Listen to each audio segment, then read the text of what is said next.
Menurut sumber-sumber sejarah, para Templar adalah pelaut yang handal.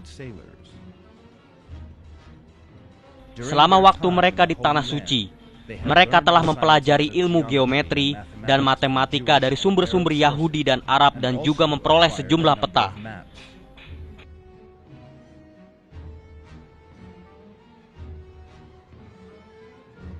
Dengan cara ini, mereka berlayar ke pantai-pantai Eropa dan Afrika dan bahkan mampu berlayar ke perairan yang jauh.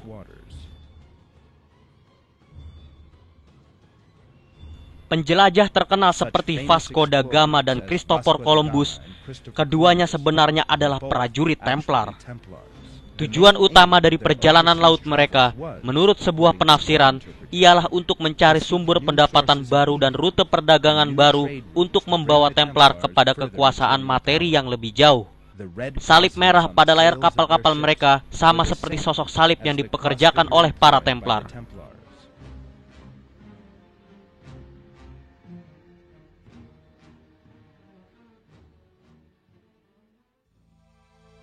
Setelah kehilangan Yerusalem, Templar berlayar menuju Eropa.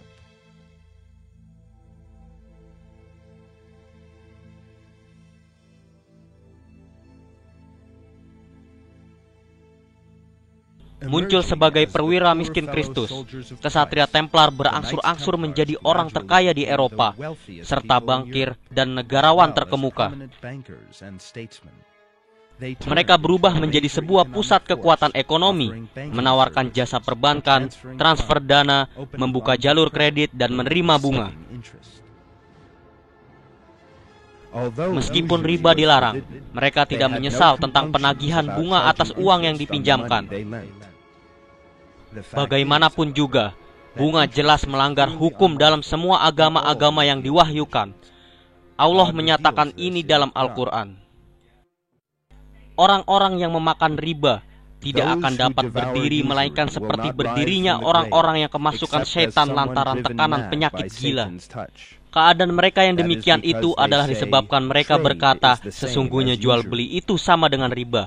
Padahal Allah telah menghalalkan jual beli dan mengharamkan riba. Orang-orang yang telah sampai kepadanya larangan dari Tuhannya, lalu terus berhenti dari mengambil riba, maka baginya apa yang telah diambilnya dahulu sebelum datangnya larangan, dan urusannya terserah kepada Allah. Orang yang kembali mengambil riba, maka orang itu adalah penghuni-penghuni neraka, mereka kekal di dalamnya.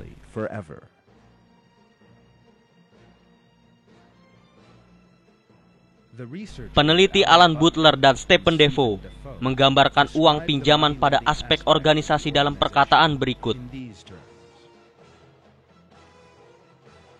Para Templar ahli dalam keuangan dengan menggunakan teknik perdagangan yang cukup dikenal di Eropa pada zaman mereka.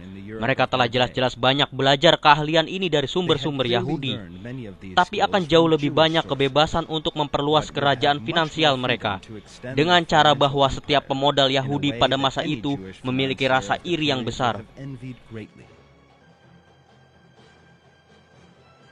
Mereka memiliki ratusan kastil di Eropa. Selain itu, sebagian besar raja-raja di waktu itu berhutang kepada mereka. Sebuah sumber menggambarkan kekuatan materi Templar dalam perkataan berikut.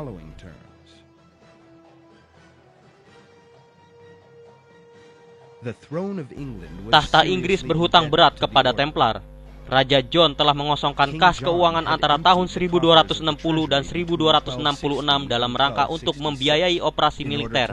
Dan Raja Henry III demikian pula, meminjam banyak dari kesatria Templar.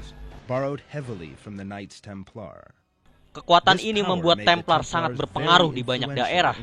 Contohnya ketika Innocentius II terpilih menjadi paus dengan dukungan mereka. Hak istimewa pertama yang ia berikan kepada Templar adalah hak untuk membangun dan mengatur gereja-gereja mereka sendiri. Pada saat yang sama, ini berarti sebuah arsitektur yang mereka bisa bebas mencerminkan pandangan dunia mereka sendiri. Dengan maksud di pikirannya, mereka mengembangkan gaya individual mereka sendiri dengan bangunan berarsitektur gotik.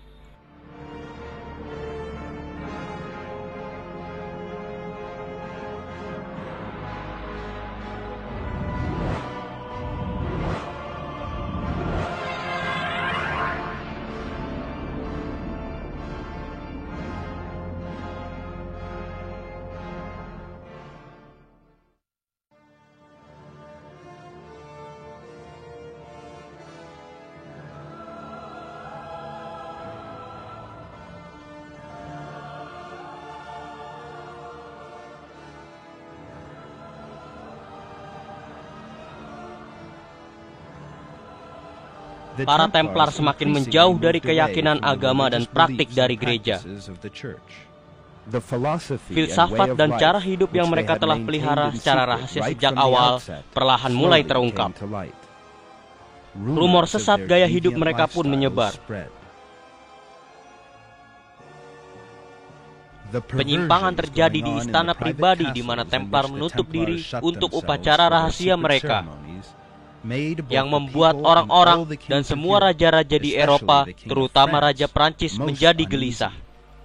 Paus baru kini pun yakin bahwa kelompok ini tidak mampu membangun otoritas apapun. Mereka pun menjalani kehidupan yang tidak beragama dan perlu dimusnahkan. Pada Oktober 1307, Raja Philip dari Prancis dan Paus Clement V memutuskan untuk menangkap para kesatria Templar. Beberapa ordo ini pun dimasukkan ke dalam penjara, dan yang lainnya pun dieksekusi. Salah satu dari mereka yang dieksekusi adalah Grand Master Jacques de Molay. Dalam sebuah dekret oleh Paus Clement V dan Raja Prancis yang diterbitkan pada 22 Maret 1312, para Templar dinyatakan dibubarkan dan ordo ini pun dihapus dari jabatannya. Anggota ordo ini yang tertangkap membuat pengakuan menakutkan selama 5 tahun diinterogasi.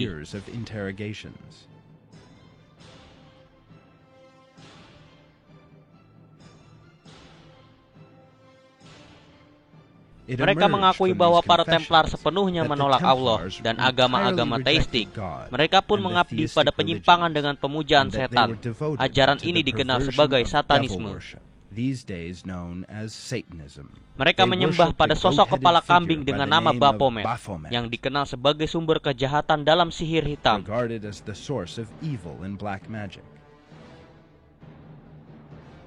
Ordo ini telah meneruskan upacara penyembahan setan dengan sangat rahasia selama ratusan tahun. Terlebih lagi, mereka tidak menghormati simbol-simbol keagamaan yang dianggap suci oleh semua orang Kristen yang telah menjadi unsur ritual upacara tersebut. Orang terakhir yang memimpin upacara ini adalah Grand Master Jacques de Molay.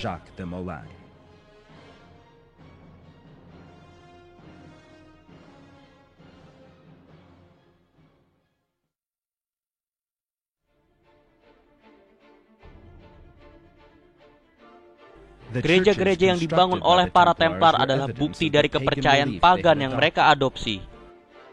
Gereja ini adalah Chapel Roslin, dekat Edinburgh, Skotlandia, salah satu dari gereja-gereja Templar. Motif pagan mencerminkan kepercayaan pagan yang diukir di seluruh permukaan gereja.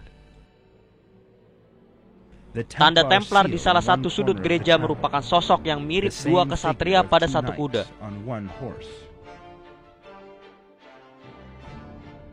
Sebuah representasi dari sosok iblis Baphomet dan simbol-simbol mistis yang menunjukkan kepercayaan pagan.